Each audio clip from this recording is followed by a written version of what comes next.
दुनिया की जनसंख्या मंगलवार 15 नवंबर को अपने रिकॉर्ड स्तर पर पहुंच गई है। दुनिया की जनसंख्या 8 अरब के पार हो गई है।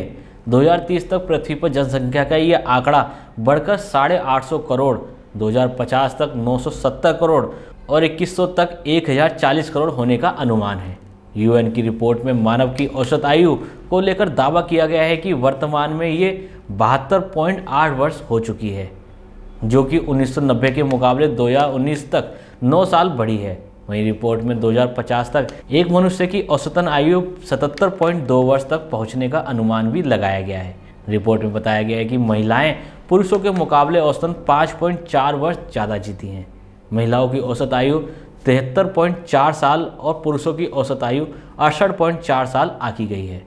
संयुक्त राष्ट्र की ओर से जारी इस वार्षिक विश्व जनसंख्या संभावना रिपोर्ट में यह भी कहा गया है कि वैश्विक जनसंख्या 1950 के बाद से अपनी सबसे धीमी दर से बढ़ रही है, जो कि 2020 में 1% से भी कम हो गई है।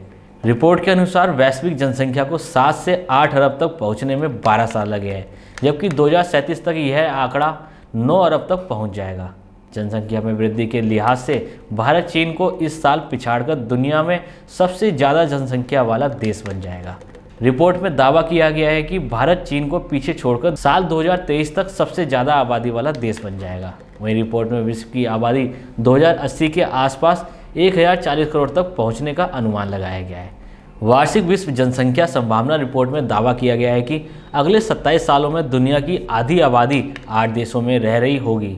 इसका मतलब है कि इन 8 देशों में जनसंख्या दुनिया के दूसरे देशों के मुकाबले सबसे ज़्यादा होगी। रिपोर्ट में कहा गया है कि 2050 तक भारत, पाकिस्तान, कोंगो, मिस्र, इथियोपिया, नाइजीरिया, फिलीपींस और तंजानिया में दुनिया की 50% आबादी निवास कर रही होगी।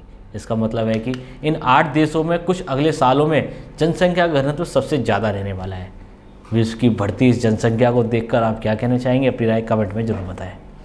अगर आप ये वीडियो YouTube पर देख रहे हैं तो हमारे चैनल को सब्सक्राइब करें और बेल आइकन को दबाना ना भूलें। अगर आप Facebook पर ये वीडियो देख रहे हैं तो हमारे पेज को लाइक करें।